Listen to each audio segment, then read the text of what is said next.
Hello everyone, welcome back to the channel. पिछले कुछ समय से हम देख रहे हैं इज़राइल और हमास के बीच में जो इशू चल रहा है, जो वॉर चल रही है, जिसमें बहुत सारे लोगों की जानें जा रही हैं। बच्चे, बूढ़े, यंग सभी की जानें जा रही हैं, है ना। तो ये जितना ज़्यादा न्यूज़ में है तो एग्ज़ाम के लिए भी टॉपिक इम्पॉर्टेंट हो जाता है। तो जितने भी इम्पॉर्टेंट MCQ यहाँ से बन सकते हैं, जितने भी इम्पॉर्टेंट फैक्ट्स हैं जो हमारे लिए जानने ज़रूरी हैं, वो सभी हम आज की इस वीडियो में देखेंगे। ठीक है, चलिए स्टार्ट करते हैं। तो यहाँ पर अगर हम शुरुआत करें, सबसे पहले थोड़ी सी हिस्टोरिकल चीज़ें देखें तो 1948 में इज़राइल जो है एक इंडिपेंडेंट स्टेट के रूप में उभर कर आया। इशू में जाएंगे तो वो हिस्ट्री हो जाएगी, लेकिन ये इशू जो स्टार्ट होना शुरू हुआ, कब से होना शुरू हुआ, जो फर्स्ट वर्ल्ड वॉर हुआ था उसके बाद से स्टार्ट हुआ था। आप लोगों को पता है, हिटलर की स्टोरी पढ़ी होगी आप सभी ने। इज़राइली जो लोग हैं वहाँ ज़्यादातर यहूदी लोग रहते हैं और हिटलर ने यहूदियों को मारा था गैस चैम्बर्स में डाल कर। बहुत सारे, मतलब आप थोड़ा सा अनुमान लगाएंगे, 90 लाख यहूदी रहते थे इज़राइल में। उनमें से 60 लाख यहूदियों को मार दिया था हिटलर ने। तो कितना बड़ा नंबर है, इमेजिन कर सकते हैं हम लोग। यहूदियों को मार दिया गया था। और हिटलर ने क्यों मारा था, मतलब अभी हम जो देख रहे हैं वो इस्लाम और यहूदी के बीच संघर्ष है, लेकिन जब शुरुआत इसकी होती है तो इस रूप में नहीं होती, क्योंकि हिटलर का अगर आपने थोड़ा बहुत देखा होगा तो हिटलर रेस के आधार पर हिटलर ने यहूदियों को मारा था। और सिर्फ यहूदी नहीं, कुछ और भी थोड़े बहुत आसपास के जो रेसेस, अलग रेसेस थी ना। हिटलर आर्यन रेस से बिलोंग करता था। आर्यन रेस कौन सी है? जो यूरोपियन, ज़्यादातर जो यूरोपियन लोग हैं ना, उन्हें आर्यन रेस का माना जाता है। और फिर हम लोग थोड़ा देखते हैं ना, अपने यहाँ की हिस्ट्री भी पढ़ते हैं, तो ऐसा माना जाता है कि यूरोप से लोग जो आए थे वही भारत में आकर सिंधु घाटी सभ्यता जो शुरुआत हुई वो आर्यन रेस के लोगों ने ही शुरुआत की थी, है ना। ऐसा अगर कनेक्ट आप कर पा रहे होंगे तो यूरोपियन लोग जो हैं उन्हें आर्यन रेस का माना जाता है। तो हिटलर वैसे ईसाई था, है ना, क्रिश्चियन था वो, लेकिन उसने धर्म के आधार पर नहीं शुरू की थी, उसने रेस के आधार पर ये सब चीज़ें शुरुआत की थी। लेकिन बाद में धीरे धीरे जैसे जैसे माहौल चेंज हुआ तो फिर ये जो संघर्ष है ये इस्लाम और यहूदियों के बीच का आज संघर्ष हमें देखने को मिलता है। और क्योंकि इज़राइल की पोजीशन भी इस तरह की है कि इज़राइल जहाँ पर है, मैप में देखते होंगे इज़राइल को आसपास सारी अरब कंट्रीज़ हैं, और अरब कंट्रीज़ में कौन सा रिलीजन सबसे ज़्यादा डोमिनेंट है, तो वो है इस्लाम। इजिप्ट, सीरिया, सऊदी अरबिया, सारे इस्लामिक कंट्रीज़ हैं। तो इसीलिए ये हमें आज देखने को मिलता है। और जब हिटलर ने यहूदियों को मार दिया था, बहुत कम यहूदी बचे थे, कुछ कुछ सेटलमेंट्स कहीं कहीं पर बचे थे। कई लोग भागकर दूसरे देशों में चले गए थे। जैसे एक बहुत प्रोमिनेंट पर्सन है एल्बर्ट आइंस्टीन, हाँ, कितने बड़े साइंटिस्ट थे वो भी एक यहूदी थे। और वो जब ये सब चल रहा था हिटलर का, तो वो वहाँ से चले गए थे और अमेरिका में जाकर उन्होंने शरण ले ली थी। इसी तरह से बहुत सारे प्रोमिनेंट लोग जो हम देखते हैं जो यहूदी थे और चले गए थे किसी और कंट्री में, जिस वजह से वो बच गए ज़िंदा। तो जब ऐसा हुआ, यहूदी सारे मर गए, सारे नहीं मतलब बहुत सारे यहूदी मार दिए गए हिटलर के द्वारा। तो उसके बाद फिर यहूदियों के लिए कोई जगह नहीं बची थी, कहीं कहीं पर सेटलमेंट्स उनके छोटे छोटे से थे। लेकिन बाद में धीरे धीरे वॉर हुई। फिर 1948 में क्या हुआ कि UN जो है, UN कब बना था? अच्छा, 1948 ही 1947। UN कब बना था? 1945 में बना था, है ना। और 1947 में UN ने प्रपोज़ किया कि जो इज़राइली लोग हैं, जो यहूदी हैं, वो थोड़े थोड़े उनके सेटलमेंट्स हैं, कहीं कहीं प्रॉपर उनके पास सिटीजनशिप नहीं है, कोई कंट्री नहीं है उनकी। तो UN ने प्रपोज़ किया कि जो फ़िलिस्तीन वाला एरिया है उसमें हमें थोड़ी सी जगह दे देनी चाहिए इज़राइलियों को भी। तो फिर उसके बाद क्या हुआ, इज़राइल को भी, यहूदी लोगों को इज़राइल के तौर पर एक देश दिया गया बनाकर, कुछ कुछ जगह उन्हें दी गई। और फिर धीरे धीरे वॉर्स होते रहे, बहुत सारे युद्ध हुए हैं पास्ट में। पिछले 50-70 सालों में बहुत सारी वॉर्स हुए हैं, लड़ाइयाँ हुई हैं अरब कंट्रीज़ के साथ। कोई इजिप्ट के साथ हुई, कोई किसी कंट्री के साथ हुई। तो उसके बाद, वो सारी लड़ाइयों के बाद, आज जो हम मैप देखते हैं इज़राइल का और फ़िलिस्तीन को जो देखते हैं, गाज़ा स्ट्रिप तक वो सीमित हो गया है, गाज़ा स्ट्रिप, गोलन हाइट्स तक। तो वो बहुत सारे वॉर्स का नतीजा है।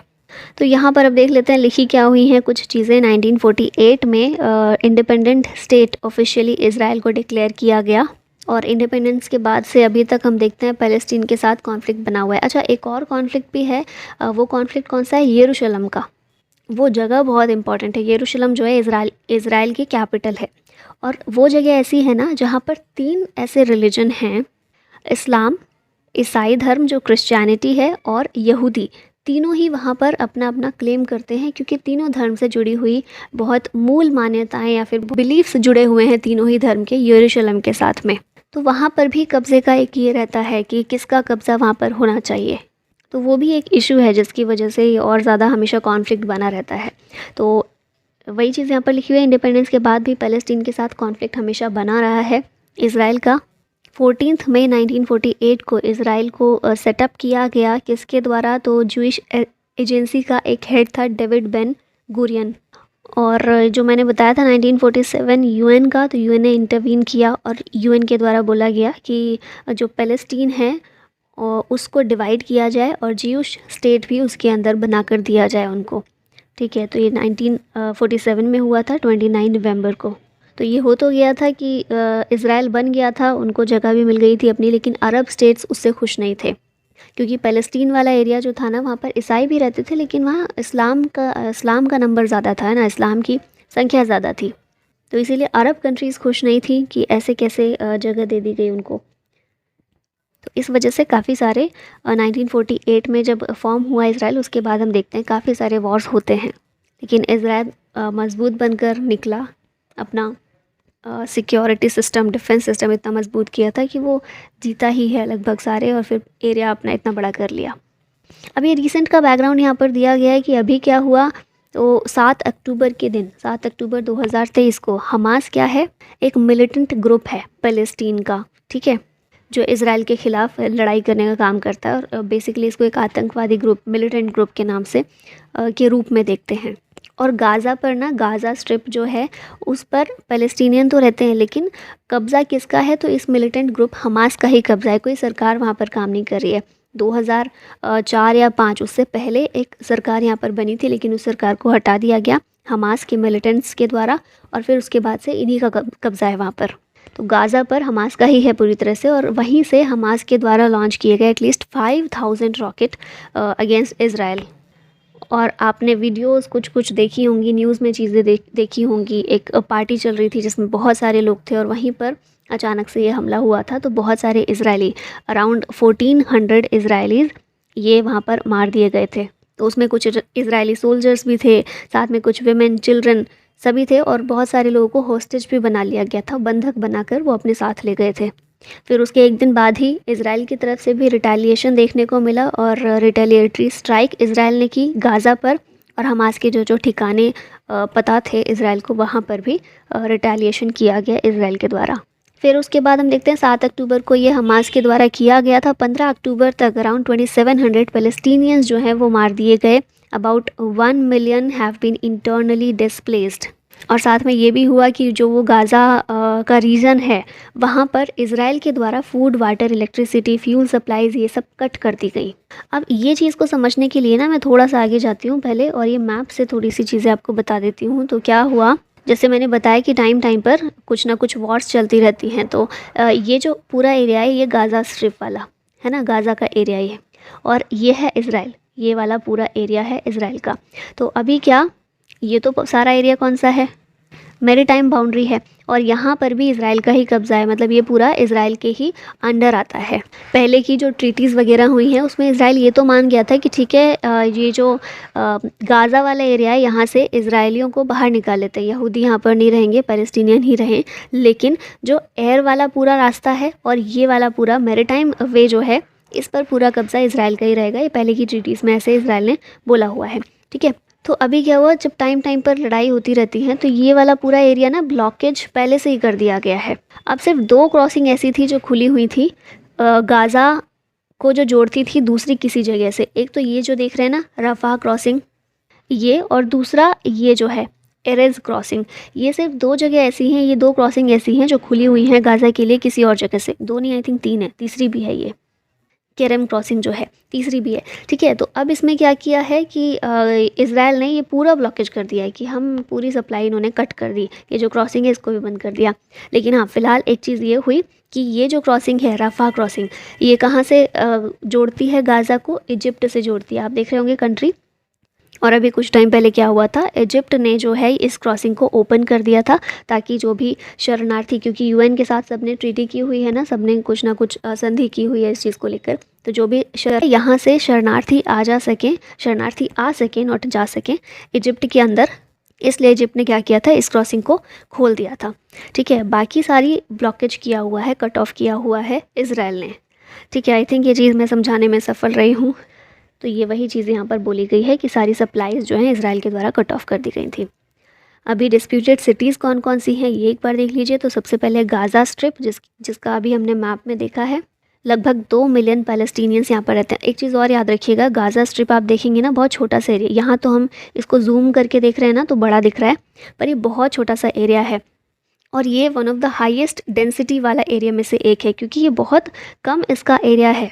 आई थिंक, मैं श्योर नहीं हूँ, मैं गलत भी हो सकती हूँ, 364 स्क्वायर किलोमीटर का ही एरिया है, मतलब इसका थोड़ा बहुत आगे पीछे हो सकता है 64 का, ये देख लीजिएगा, पर बहुत छोटा एरिया है ये, और यहाँ पर 2 मिलियन के लगभग पैलेस्टीनियंस रहते हैं, तो इसीलिए one of the highest density भी यहाँ पर देखने को मिलती है पूरी दुनिया में। ठीक है, तो एक तो डिस्प्यूटेड जगह जो है वो है गाज़ा स्ट्रिप, और यहीं पर सबसे ज़्यादा कहर बरस रहा है फ़िलहाल इजराइल का, जिसकी वजह से बहुत सारे लोगों को डिस्प्लेस होना पड़ रहा है और कहीं दूसरे देशों में शरण लेनी पड़ रही है, कई देश एक्सेप्ट भी नहीं करते हैं।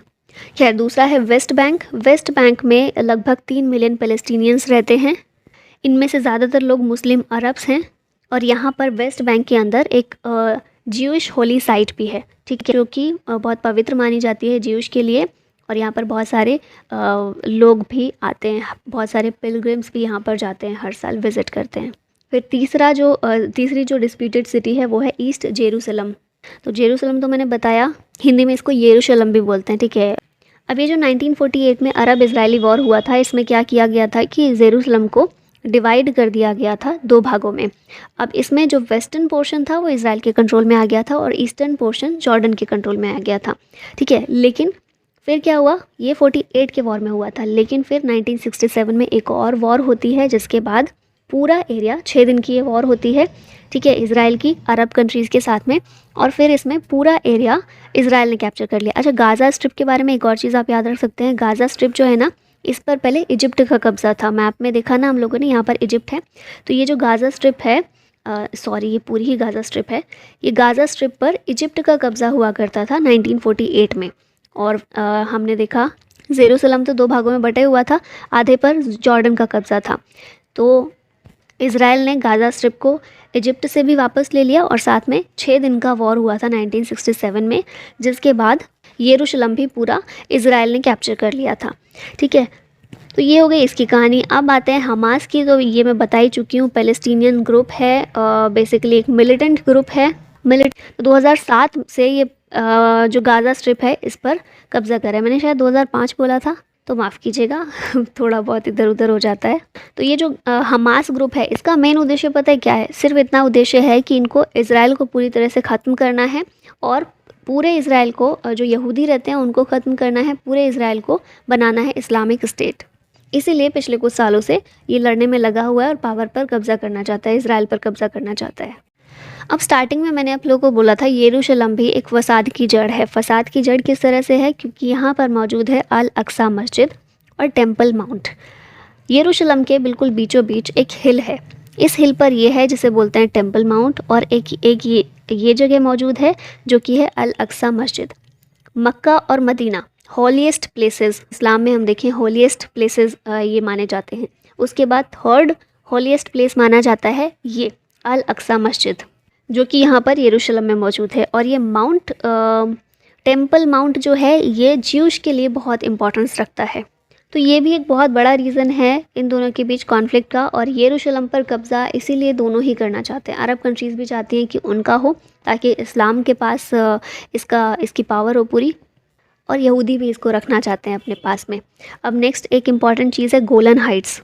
अब गोलन हाइट्स भी एक जगह है जो इजराइल में ही है। जिस तरह से आधे येरूशलम पर जॉर्डन का कब्ज़ा था, और मैंने बताया गाज़ा स्ट्रिप पर इजिप्ट का कब्ज़ा था, उसी तरह गोलन हाइट्स जो है ना, वो 1948 के टाइम पर हम देखते हैं सीरिया का कब्ज़ा था। ठीक है, 1967 तक सीरिया का कब्ज़ा था गोलन हाइट्स पर। अब 1967 में वॉर होता है, इसराइल का अरब कंट्रीज़ के साथ में, और उस टाइम पर इसराइल कैप्चर कर लेता है गोलन हाइट्स को। और आज की डेट में ये अभी हालात है कि यरूशलेम और गोलन हाइट्स यूएसए मानता है कि दोनों ही जो हैं इसराइल का ही पार्ट हैं। और यूएसए के साथ ज़्यादातर यूरोपियन कंट्रीज़ भी इस चीज़ को अपना समर्थन देते हैं कि ये दोनों ही जगह, गोलन हाइट्स और यरूशलेम जो कि कैपिटल है, वो इसराइल से ही बिलोंग करती है। अब ये जगह है वेस्ट बैंक। वेस्ट बैंक ये वाला पार्ट है। अभी इसमें मैं तीनों जगह दिखाऊं आपको जो हमने बात की है। ये गाज़ा स्ट्रिप हमने देख लिया, यहाँ पर है गोलन हाइट्स, ठीक है। ये वाला एरिया है ना, ये वेस्ट बैंक है।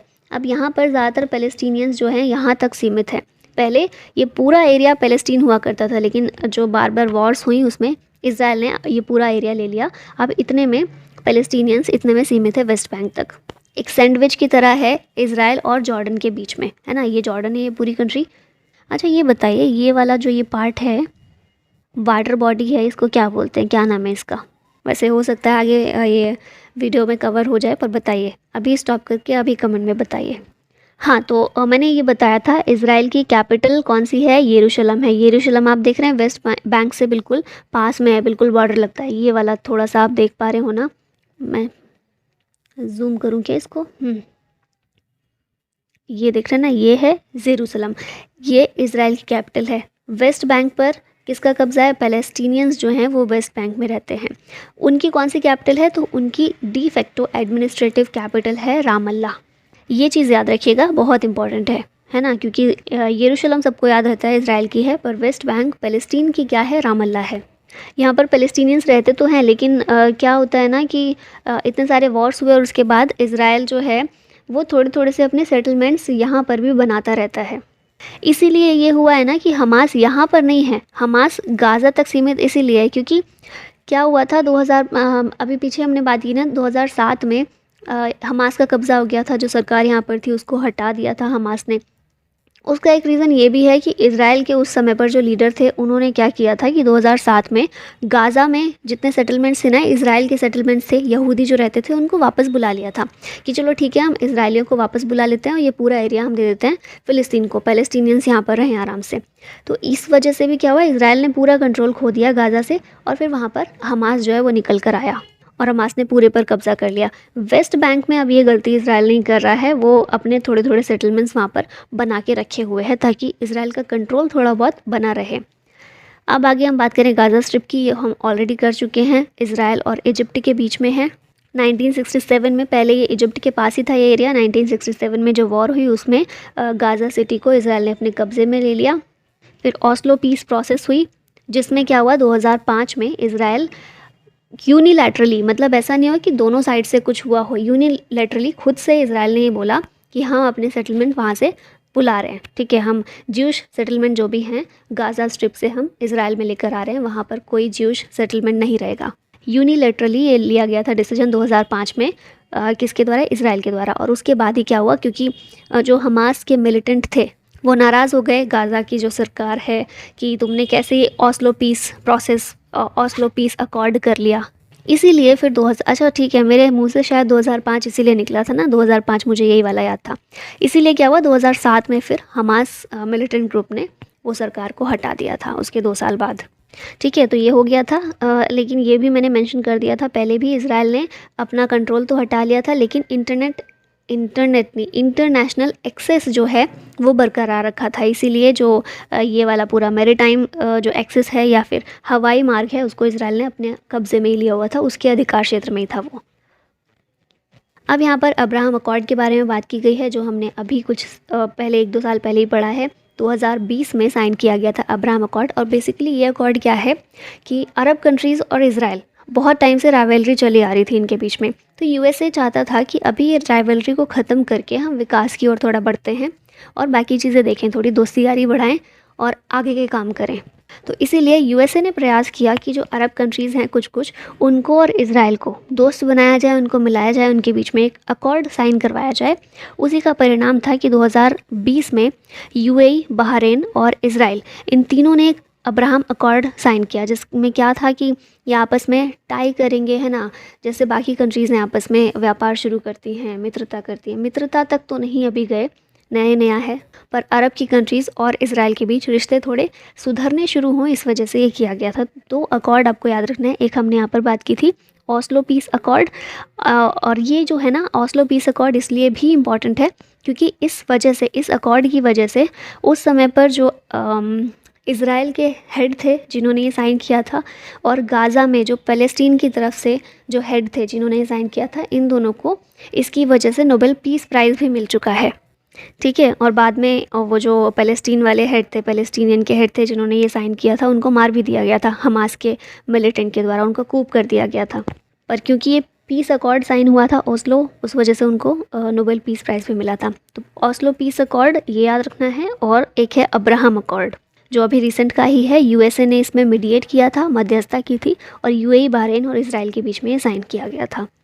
तो ये है थोड़ी सी कहानी जो मैंने कोशिश की अपनी तरफ से बताने की। आई होप आप कंफ्यूज ना हुए हों और सब कुछ क्लियर हुआ होगा। अगर ऐसा है तो मुझे बताइएगा ज़रूर कमेंट में, अच्छा लगेगा मुझे आप लोगों के कमेंट देखकर।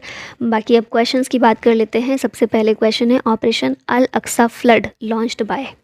ये जो है ऑपरेशन, इसका नाम है अल अक्सा फ्लड। इसको लॉन्च किया किसने? हमास के द्वारा इस ऑपरेशन को लॉन्च किया गया इसराइल के ख़िलाफ़। ठीक है, इजरायली सेटलमेंट्स और मिलिट्री बेसिस को हिट करने के लिए, उनको अटैक करने के लिए। अब ये जो है ऑपरेशन आयरन स्वर्ड्स, ये किसके द्वारा लॉन्च किया गया? तो जवाब देने के लिए हमास का इजराइल के द्वारा इसको लॉन्च किया गया, जिसका नाम रखा ऑपरेशन आयरन स्वर्ड्स। ठीक है, नेक्स्ट क्वेश्चन है, India launched which operation to evacuate Indians from Israel. तो इजराइल में क्योंकि भारत के लोग भी कई सारे रहते हैं, वो फंस गए हैं, क्योंकि वही मैंने जो, तो भारतीय लोगों को वहाँ से निकालने के लिए, इवैक्यूएट करने के लिए भारत के द्वारा ऑपरेशन अजय को लॉन्च किया गया है। ऑप्शन ए करेक्ट है। नेक्स्ट क्वेश्चन है, the I2U2 group is a grouping of. I2U2 ये ग्रुप किन कंट्रीज़ का ग्रुप है? तो I से 2 कंट्रीज़ हैं, U2 U से 2 कंट्रीज़ हैं। कौन कौन सी हैं? India, Israel, I2, UAE, US, U2 ये कंट्रीज़ हैं, ये ग्रुप है। इसमें इजराइल शामिल है, इसलिए हम इसकी बात कर रहे हैं, और इंडिया भी शामिल है। वेस्टर्न क्वाड के नाम से भी इस ग्रुप को जानते हैं हम लोग। Multilateral air force exercise blue flag 2021 held in which country.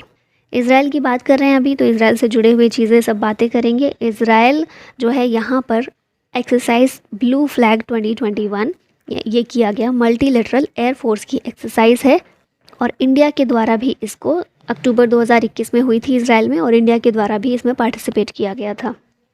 What is the name of Israel's air defence system. Israel के एयर डिफेंस सिस्टम का नाम है आयरन डोम। ऑप्शन बी करेक्ट है, और इसके लिए मॉनेटरी एड यूएस से मिली है इजराइल को। ठीक है, ताकि वर्ल्ड में बेस्ट एयर डिफेंस सिस्टम बना सके इजराइल। एड, मॉनेटरी एड किसने किया है? यूएस ने किया है। इजराइल का है आयरन डोम। ठीक है, यहाँ पर कुछ और बेसिक चीज़ें देख लेते हैं। तो इजराइल जो है वेस्ट एशिया की एक कंट्री है, हम यहाँ पर मैप में बहुत बार देख चुके हैं इसको। और आसपास की कंट्रीज़ देखें तो ये है लेबनान, फिर है सीरिया, यहाँ जॉर्डन है, इजिप्ट है, ये रेड सी वाला पार्ट है, और यहाँ पर मेडिटेरेनियन सी है। अब मैंने ये वाला पूछा था आपसे, ये वाटर बॉडी कौन सी है, तो यहाँ पर आप देख रहे होंगे तो लिखा हुआ भी है, लेकिन अभी भी मैं नहीं बताऊँगी, आप ही को बताना है, देख कर बताइए, लेकिन आप ही बताइए। और यहाँ पर ये गाज़ा स्ट्रिप, वेस्ट बैंक, ये पैलेस्टीनियन टेरिटरी है।